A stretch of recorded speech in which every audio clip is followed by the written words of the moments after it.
ഏതെങ്കിലും ആളുകൾ നിയമവിരുദ്ധ പ്രവർത്തനങ്ങളിൽ സംഘടിതമായോ വ്യക്തിപരമായോ ഏർപ്പെട്ടിട്ടുണ്ടെങ്കിൽ അവർ പാർട്ടിയുമായി ബന്ധമുള്ളവരോ പാർട്ടി ലീഡർഷിപ്പിലുള്ളവരാണെങ്കിൽ പോലും ഞങ്ങൾ ഇടപെടില്ല. വ്യക്തിപരമായി ചെയ്ത കുറ്റത്തിന് വ്യക്തിപരമായി തന്നെ അനുഭവിച്ചോട്ടെ, അവർ വ്യക്തിപരമായി തന്നെ അതിനെ നേരിട്ടോട്ടെ. ആരെയും ഭീഷണിപ്പെടുത്തിയോ നോമിനേഷൻ പിൻവലിപ്പിച്ചോ ഒന്നും തെരഞ്ഞെടുപ്പിൽ വിജയിക്കേണ്ട കാര്യം കേരളത്തിൽ CPM-നില്ല, ഇടതുപക്ഷത്തിനില്ല. ഇപ്പോൾ ഈ ചർച്ചയിൽ പങ്കെടുത്ത സ്ഥാനാർത്ഥി വനിത ആ സുഹൃത്ത് എന്താ പറഞ്ഞത്?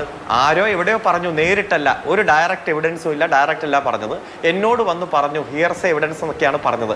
ഇതൊക്കെ അങ്ങനെയാണെങ്കിലും ഒരു റിട്ടേൺ പരാതിയൊക്കെ കൊടുത്ത് അതിൻ്റെ ബന്ധപ്പെട്ട ആളുകൾ അന്വേഷിച്ചോട്ടെ, ഞങ്ങൾ അതിൻ്റെ പുറകിലൊന്നും പോകുന്നില്ല. ശ്രീ കെ സരൺകുമാർ, ഒന്ന് റിജിൽ മാക്കുറ്റി ഉന്നയിച്ച പരാതി എന്ന് പറയുന്നത് കേരളത്തിന്റെ പ്രതിപക്ഷ നേതാവ് മാധ്യമങ്ങൾക്ക് മുന്നിൽ നിന്ന് പറയുകയാണ് ഗുണ്ടായുസമാണ് കാണിക്കുന്നത്, പാർട്ടി സെക്രട്ടറിയുടെ നാട്ടിൽ മറ്റൊരു നോമിനേഷൻ വേണ്ട എന്ന നിർബന്ധ ബുദ്ധി പ്രകടിപ്പിക്കുകയാണ് സംഘടനാ സംവിധാനത്തിലൂടെ എന്നതടക്കം ഈ പറയുന്ന ഓഡിയോ സന്ദേശങ്ങളിലടക്കം പ്രകടമായ ഭീഷണി കേരളത്തിന് മുന്നിൽ വന്ന് നിൽക്കുകയാണ്. അത് ജനാധിപത്യപരമാണോ? ഒന്ന്. രണ്ടാമത്തേത്, ശ്രീ KVS ഹരിദാസ് അടക്കം ഉന്നയിക്കുന്ന ആത്മവിശ്വാസം കേരളത്തിലെ ഇതുവരെയുള്ള തദ്ദേശ തെരഞ്ഞെടുപ്പുകളുടെ പാറ്റേൺ തന്നെ വരെ മാറ്റുന്ന തരത്തിലുള്ള ഒരു വോട്ടെടുപ്പ് ഇത്തവണ ഈ വിവാദങ്ങളുടെയൊക്കെ പശ്ചാത്തലത്തിൽ ഉണ്ടാകും എന്ന് CPM വിചാരിക്കുന്നുണ്ടോ? ബഹുമാനപ്പെട്ട കോൺഗ്രസിന്റെ പ്രതിനിധി ആന്തൂർ നഗരസഭ എന്ന് മാത്രമാണ് ആവർത്തിച്ചത്. എന്നാൽ ഇന്ന് പുറത്തു വന്ന വാർത്തകൾ അനുസരിച്ച് കണ്ണൂരിലെ മലവട്ടം, കണ്ണപുരം പഞ്ചായത്ത്, കാസർഗോഡ് മടിക്കൈ അടക്കം 11ഓളം കേന്ദ്രങ്ങളിലാണ് ഇടതുപക്ഷത്തിന്റെ സ്ഥാനാർത്ഥി എതിരില്ലാതെ വിജയിച്ചത്. ഏതായാലും 11 മേഖലയിൽ ഇടതുപക്ഷ സ്ഥാനാർത്ഥി എതിരില്ലാതെ ജയിച്ചപ്പോൾ അത് ഒരു നഗരസഭയിലേക്ക് മാത്രം കോൺഗ്രസിന്റെ പ്രതിനിധി ഒതുക്കിയത് എന്താണ്? ബാക്കി 10 സ്ഥലത്തും ഒരു കുഴപ്പമില്ലാതെന്ന് സമ്മതിച്ചതിനെ ഞാൻ അഭിനന്ദിക്കുകയാണ്. പിന്നെ പല ഘട്ടത്തിലും പാർട്ടി സംസ്ഥാന സെക്രട്ടറിയുടെ ഭാര്യ എന്ന് പറയുന്നു. പാർട്ടി സംസ്ഥാന സെക്രട്ടറിയുടെ ഭാര്യ കണ്ണൂരിലെ ജില്ലാ കമ്മിറ്റി അംഗവും അതേപോലെ മഹിളാ അസോസിയേഷന്റെ ജില്ലാ സെക്രട്ടറി അടക്കം വളരെ ഉത്തരവാദിത്തപ്പെട്ട പദവി വഹിക്കുന്ന ആ പ്രദേശത്തെ CPM-ന്റെ നേതാവാണ്. നഗരസഭ ഉപാധ്യക്ഷ എന്ന രൂപത്തിലും നല്ല രൂപത്തിൽ തന്നെ പ്രവർത്തിച്ച ലേഡിയാണ്. അവിടെ പാർട്ടി വളരെ ശക്തമായിട്ട് പ്രവർത്തിക്കുമ്പോൾ നമ്മുടെ പാർട്ടി നയങ്ങളോട് യോജിച്ച് ഭൂരിഭാഗം ആളുകൾ രംഗത്ത് വരുന്ന കാഴ്ചയാണ് കണ്ടത്. ഇവിടെ പല ഘട്ടത്തിലും ഞങ്ങൾ സൂചിപ്പിച്ചിട്ടുണ്ട്, പാർട്ടിയുടെ ഉത്തരവാദിത്തപ്പെട്ട ഏറ്റവും വലിയ ചുമതലകൾ വഹിച്ചയാൾ പാർട്ടിയിൽ നിന്ന് പുറത്താക്കപ്പെടുമ്പോൾ വർഗശത്രുവിനേക്കാൾ വലിയ ശത്രുവായി മാറുന്നതെല്ലാം കേരളത്തിന്റെ രാഷ്ട്രീയ ചരിത്രം എടുത്ത് പരിശോധിച്ചാൽ ഈ പാർട്ടിയിലല്ല പല പാർട്ടികളിലും നമ്മൾ കണ്ടിട്ടുണ്ട്. അതുകൊണ്ട് അത്തരത്തിലുള്ള ആരോപണങ്ങൾക്കൊന്നും ഞങ്ങൾ മറുപടി പറയുന്നില്ല. എന്ത് കാരണം, എന്തുകൊണ്ട് പോയി എന്നും ഒരു വ്യക്തിയെക്കുറിച്ച് ഈ ചർച്ചയിൽ ഉന്നയിക്കാൻ ഞാൻ തയ്യാറല്ല. ഞാൻ പാർട്ടിയുടെ നിലപാട് അതുമായി ബന്ധപ്പെട്ടുകൊണ്ട് പറഞ്ഞിട്ടുണ്ട്. പിന്നെ BJP നേതാവിന്റെ ആത്മവിശ്വാസം, ഇപ്പം ഞങ്ങൾ വാർഡ് പിടിക്കും, പഞ്ചായത്ത് പിടിക്കും, നഗരസഭ പിടിക്കും, കോർപ്പറേഷൻ പിടിക്കും എന്നൊക്കെ പറഞ്ഞിട്ട് BJPയുടെ സ്ഥാനാർത്ഥിയുടെ കൂടെ തെരഞ്ഞെടുപ്പ് പര്യടനത്തിന് വീട് കയറാൻ പോയവർ ആരെയാണ് കയറി പിടിച്ചതെന്ന് ഇന്ന് പത്രത്തിന്റെ പ്രമുഖ വാർത്തയായിട്ടും ചാനലുകളിലും വാർത്തയുണ്ട് തിരുവനന്തപുരത്ത്. ഞാൻ അത്രയും പറഞ്ഞാൽ പോരെ, കൂടുതൽ ഞാൻ എക്സ്പ്ലെയിൻ ചെയ്യേണ്ടതില്ലല്ലോ, നിങ്ങൾക്കൊക്കെ അറിയാം. അതുകൊണ്ട് ഇതൊക്കെ കേരളത്തിന്റെ പൊതുസമൂഹത്തിന് അറിയാം. സ്ഥാനാർത്ഥിത്വവുമായി ബന്ധപ്പെട്ടുകൊണ്ട് ആത്മഹത്യ ചെയ്യുന്ന RSSന്റെ പ്രവർത്തകരും അതിന്റെ ഭാഗമായി RSSന്റെ നേതാക്കന്മാരും പിറ്റേ ദിവസം തന്നെ അവരെ തള്ളിപ്പറയുന്ന RSS BJP നേതൃത്വത്തെയൊക്കെ നമ്മൾ കണ്ടല്ലോ. ഇപ്പോൾ കാസർഗോഡ് കോൺഗ്രസിന്റെ മഞ്ചേശ്വരത്ത് കോൺഗ്രസിന്റെ ഓഫീസ് അടച്ചുപൂട്ടി ലീഗിന് സീറ്റ് കൊടുത്തതിൽ പ്രതിഷേധിച്ച, അതുപോലെ തന്നെ കാസർഗോഡും കണ്ണൂരും അതുപോലെ തന്നെ തിരുവനന്തപുരത്ത് ആറ്റിങ്ങലും എല്ലാം എത്ര പരസ്യമായിട്ടുള്ള അടിയാണ് ലൈവ് വന്നത് ഇത് സ്ഥാനാർത്ഥി നിർണയവുമായി ബന്ധപ്പെട്ടുകൊണ്ട്. ഈ രംഗത്തുമെല്ലാം ഒരു തർക്കങ്ങളുമില്ലാതെ ഇടതുപക്ഷ ജനാധിപത്യ മുന്നണിയുടെ ചർച്ചകൾ പൂർത്തീകരിച്ച് ഈ തെരഞ്ഞെടുപ്പിൽ ഏറ്റവും അടുക്കും ചിട്ടയായിട്ട് മുന്നോട്ട് പോകുന്നത് ഞങ്ങളാണ്. ഒറ്റ കാര്യം പറഞ്ഞ് അവസാനിപ്പിക്കാം. ഈ കേരളത്തിലെ പഞ്ചായത്ത് തെരഞ്ഞെടുപ്പുകൾക്ക് ഒരു ചരിത്രമുണ്ട്.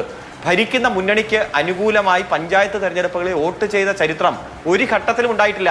ഈ അവസാനത്തെ പഞ്ചായത്ത് തെരഞ്ഞെടുപ്പ് ഒഴികെ മാറ്റി നിർത്തിയാൽ 2020 ഡിസംബർ മാസം 16-ന് കഴിഞ്ഞ പഞ്ചായത്ത് തെരഞ്ഞെടുപ്പിന്റെ റിസൾട്ട് വന്നപ്പോൾ ഇത്തരത്തിലൊക്കെ ഒരുപാട് ആക്ഷേപം ഉന്നയിക്കപ്പെട്ട കാലമായിരുന്നല്ലോ. സ്വർണ്ണക്കള്ളക്കടത്തും ബിരിയാണി ചെമ്പും ഈന്തപ്പഴത്തിന്റെ കുരുവൊക്കെ മാസങ്ങൾ ചർച്ച ചെയ്ത സമയത്തായിരുന്നു കഴിഞ്ഞ പഞ്ചായത്ത് തെരഞ്ഞെടുപ്പ്. ഞങ്ങൾ 6 കോർപ്പറേഷനിൽ 5 ജയിച്ചു, 14 ജില്ലാ പഞ്ചായത്തിൽ 11 ജയിച്ചു, 641 ഗ്രാമപഞ്ചായത്തിൽ 600-ലധികം ഗ്രാമപഞ്ചായത്ത് ജയിച്ചു. മുനിസിപ്പാലിറ്റിയും ബ്ലോക്കിലും ആധികാരിക വിജയം നേടിക്കൊണ്ട് 5 തലത്തിലും ഞങ്ങൾ വിജയിച്ചത്. ഏറ്റവും കൂടുതൽ ആരോപണം ഞങ്ങൾക്കെതിരെ UDFും BJPയും മാധ്യമങ്ങളും ഉയർത്തിക്കൊണ്ടുവന്ന കാലഘട്ടത്തിൽ തന്നെയാണ്. അതുകൊണ്ട് ശ്രീ VD സതീശൻ അത് പറഞ്ഞു ഇത് പറഞ്ഞു എന്നൊക്കെ പറഞ്ഞിട്ട് ഒരു കാര്യമില്ല. കഴിഞ്ഞ 4.25 വർഷമായിട്ട് അദ്ദേഹം ഉന്നയിക്കുന്നു. അതിനു മുമ്പുള്ള പ്രതിപക്ഷ നേതാവ് 5 കൊല്ലം ഉന്നയിച്ചു. ഒരു കാര്യങ്ങൾ പോലും ശരിവെക്കുന്ന സാഹചര്യമില്ല. ഇപ്പൊ പരമോന്നത നീതിപീഠം വരെ പറഞ്ഞത് ഈ വിഷയത്തിൽ ഇനി ഒരു അക്ഷരം വേണ്ടിയ 10 ലക്ഷം രൂപ നിങ്ങൾക്ക് ഫൈൻ അടയ്ക്കും എന്ന് പറഞ്ഞ സാഹചര്യമാണ്. അപ്പൊ അതുകൊണ്ട് കേരളത്തിന്റെ പൊതുസമൂഹത്തിൽ ഇവർ വിവാദങ്ങൾക്ക് പുറകെ പോകട്ടെ. ഞങ്ങൾ വാക്ക് പാലിച്ച് നടപ്പാക്കിയ കാര്യങ്ങൾ അതിൽ ഊന്നി നിൽക്കുന്നു. ജനങ്ങളെല്ലാം വളരെ തൃപ്തരാണ് എന്നങ്ങ് പറയുന്നു. പക്ഷെ ഞാൻ ഉന്നയിച്ച ആ വിഷയത്തിൽ ഇപ്പോ അങ്ങ് പറഞ്ഞു പാർട്ടിയിൽ നിന്ന് പുറത്തുപോയ ആൾ പിന്നീട് വർഗശത്രുവിനേക്കാൾ മോശമായ ബന്ധമായിരിക്കും ചിലപ്പോൾ ഉണ്ടാവുക എന്നുള്ളത്. പക്ഷേ അതുകൊണ്ട് ഇല്ലാതാക്കൽ എന്നുള്ളതല്ലല്ലോ. ഇപ്പോൾ പാർട്ടിയുടെ ലോക്കൽ സെക്രട്ടറി ജംഷീറാണ് ആ മറുതലയ്ക്കൽ സംസാരിക്കുന്നയാൾ. നേരത്തെ ആശാമോൾ പറഞ്ഞയാൾ അവിടുത്തെ ജില്ലാ സെക്രട്ടേറിയറ്റ് അംഗമാണ് സനൽകുമാർ, അഡ്വക്കേറ്റ് സനൽകുമാർ. ഇവർക്ക് ഉത്തരവാദിത്തപ്പെട്ട പോസ്റ്റുകളിൽ ഇരുന്നുകൊണ്ടാണ് ആളുകളെ കൊല്ലും തിന്നും എന്നൊക്കെ പറയുന്നത്. ആ നിലയ്ക്ക് സംസാരിക്കുന്ന ആളുകളെക്കെതിരെ ആരോപണം വരുന്ന ഇത്രയും നേരമായല്ലോ, ഇതുവരെ അതിലൊരു അന്വേഷണം ഉണ്ടായിട്ടുണ്ടോ? എന്തുകൊണ്ടാണ് ആ രീതിയിൽ സംസാരിച്ചത്, തെരഞ്ഞെടുപ്പിന്റെ വേളയിൽ അത് പുറത്തു വരാൻ കാരണമായത് തുടങ്ങിയ കാര്യങ്ങളിൽ അന്വേഷണം ഉണ്ടാവുന്നുണ്ടോ? ഇപ്പോഴാണ് എങ്കിലും നടപടി ഉണ്ടാകും എന്ന് പറയാമോ? അല്ല, ഇതൊക്കെ ഒന്നെങ്കിൽ ഇലക്ഷൻ കമ്മീഷന് പരാതി കൊടുക്കാം, അല്ലെങ്കിൽ പോലീസിന് പരാതി കൊടുക്കാം. ഇപ്പോൾ ഈ ചർച്ചയിൽ പങ്കെടുത്ത സ്ഥാനാർത്ഥി വനിത ആ സുഹൃത്ത് എന്താ പറഞ്ഞത്? ആരോ എവിടെയോ പറഞ്ഞു, നേരിട്ടല്ല, ഒരു ഡയറക്റ്റ് എവിഡൻസും ഇല്ല, ഡയറക്റ്റ് അല്ല പറഞ്ഞത്, എന്നോട് വന്ന് പറഞ്ഞു, ഹിയർസേ എവിഡൻസ് എന്നൊക്കെയാണ് പറഞ്ഞത്. ഇതൊക്കെ അങ്ങനെയാണെങ്കിലും ഒരു റിട്ടേൺ പരാതിയൊക്കെ കൊടുത്താൽ അതിൻ്റെ ബന്ധപ്പെട്ട ആളുകൾ അന്വേഷിച്ചോട്ടെ. ഞങ്ങൾ അതിൻ്റെ പുറകിലൊന്നും പോകുന്നില്ല. ഇപ്പോൾ ഒരു അന്വേഷണ ഏജൻസിയുടെ ഇടപെടലിൽ പോലും ഭരണ നേതൃത്വമോ CPM നേതൃത്വമോ ഒരിക്കലും ഇടപെടുന്നില്ല. അന്വേഷണത്തിന്റെ വഴിക്ക് പോകട്ടെ. ഏതെങ്കിലും ആളുകൾ നിയമവിരുദ്ധ പ്രവർത്തനങ്ങളിൽ സംഘടിതമായോ വ്യക്തിപരമായോ ഏർപ്പെട്ടിട്ടുണ്ടെങ്കിൽ അവർ പാർട്ടിയുമായി ബന്ധമുള്ളവരോ പാർട്ടി ലീഡർഷിപ്പിലുള്ളവരാണെങ്കിൽ പോലും ഞങ്ങൾ ഇടപെടില്ല. വ്യക്തിപരമായി ചെയ്ത കുറ്റത്തിന് വ്യക്തിപരമായി തന്നെ അനുഭവിച്ചോട്ടെ, അവർ വ്യക്തിപരമായി തന്നെ അതിനെ നേരിട്ടോട്ടെ എന്ന നിലപാടാണ് CPM സ്വീകരിക്കുന്നതെന്ന് സമകാലീന രാഷ്ട്രീയ സാഹചര്യങ്ങൾ എടുത്ത് പരിശോധിച്ചാൽ അങ്ങേക്ക് വ്യക്തമാണല്ലോ. അതുകൊണ്ട് ഞങ്ങൾ ഇതിലൊന്നും പുറകെ പോകുന്നില്ല. ഞങ്ങളെ സംബന്ധിച്ചിടത്തോളം ഈ തെരഞ്ഞെടുപ്പ് കൃത്യമായിട്ട് വിജയിപ്പിക്കുക. മടിക്കയും ഒക്കെ അദ്ദേഹം ഒഴിവാക്കിയതുപോലെ അങ്ങ് ഈ പത്തനംതിട്ടയിലെ കാര്യം അങ്ങ് പറഞ്ഞതുപോലെ ശരിയാണ്. അവർക്ക് ആരാണ് എന്ന് പോലും പറയാൻ കഴിയുന്നില്ല, പക്ഷേ പാർട്ടി നേതാവാണെന്ന് പറയാൻ കഴിയുന്നുണ്ട്. അവരുടെ ആ ബെൽറ്റിലുള്ള മുഴുവൻ 10-26 ആളുകൾ ഇങ്ങനൊരു അഭിപ്രായം അവരുടെ ആ ഗ്രൂപ്പിൽ തന്നെ പങ്കുവെക്കുകയാണ്, അവിടെ നിന്ന് പിൻവലിക്കണം എന്നുള്ളത്.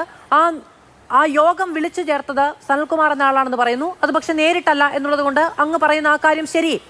പക്ഷേ പാലക്കാട്ടെ കാര്യം അങ്ങനെയല്ല. അട്ടപ്പാടിയിലെ കാര്യം നമ്മൾ ആ ഓഡിയോ കേൾക്കുകയാണ്. ആ ഓഡിയോയിൽ പറയുന്ന കാര്യങ്ങൾ അങ്ങ് നേരത്തെ പറഞ്ഞ പോലെ സൗഹൃദ സംഭാഷണം എന്ന് എണ്ണാൻ നമുക്ക് കഴിയില്ല. ആ നിലയ്ക്കാണ് പാർട്ടിയുടെ സംഘടനാ സംവിധാനം പ്രവർത്തിക്കുന്നത് എന്ന് പറയുന്ന ഓരോ കമ്മ്യൂണിസ്റ്റുകാരനും അപമാനമാണ്. അത് ഒരിടത്താണെങ്കിൽ ഒരിടത്ത് അങ്ങനെ ഒരു പ്രവണത ഉണ്ടാകാതിരിക്കണമെന്ന നിർബന്ധ ബുദ്ധി എന്തുകൊണ്ടാണ് ഇല്ലാതെ പോകുന്നത്? മിസ്റ്റർ രാമകൃഷ്ണൻ ഇവിടെ സൂചിപ്പിച്ചതുപോലെ അദ്ദേഹത്തിന്റെ നോമിനേഷൻ പിൻവലിക്കുന്നതുമായി ബന്ധപ്പെട്ടുകൊണ്ട് നടന്ന ചർച്ചകളിൽ ഏതെങ്കിലും തരത്തിൽ അദ്ദേഹത്തിന് പരാതി ഉണ്ടെങ്കിൽ അദ്ദേഹത്തിന് ബന്ധപ്പെട്ട ഫോറമുകളിൽ ഉന്നയിക്കാം. അദ്ദേഹം ഇപ്പോൾ പാർട്ടിയുമായിട്ട് വലിയ ബന്ധമില്ല, മറിച്ച് അദ്ദേഹത്തിന് പോലീസിൽ കൊടുക്കാം, ഇലക്ഷൻ കമ്മീഷന് കൊടുക്കാം, എവിടെ വേണമെങ്കിലും കൊടുക്കാം. അത് അതിൻ്റേതായ വഴിക്ക് പൊക്കോളും. ഞങ്ങളെ സംബന്ധിച്ചിടത്തോളം പാർട്ടിക്ക് പ്രഖ്യാപിതമായിട്ടുള്ള നിലപാട് ഇത്തരം കാര്യങ്ങളിലുണ്ട്. ഇപ്പോൾ ഇവിടെ കോൺഗ്രസിന്റെ പ്രതീതി പറയുന്നത് പോലെ ആരെയും ഭീഷണിപ്പെടുത്തിയോ നോമിനേഷൻ പിൻവലിപ്പിച്ചോ ഒന്നും തെരഞ്ഞെടുപ്പിൽ വിജയിക്കേണ്ട കാര്യം കേരളത്തിൽ CPM-നില്ല, ഇടതുപക്ഷത്തിനില്ല. സാങ്കേതിക പ്രശ്നമാണ്. ഞാൻ അടുത്ത KS സനൽകുമാർ, ഞാൻ അങ്ങ് പറഞ്ഞു പൂർത്തിയാക്കാൻ അനുവദിക്കാത്തല്ലോ, സാങ്കേതിക പ്രശ്നമുള്ളതാണ്. ഞാൻ അതിലേക്ക് വരാം.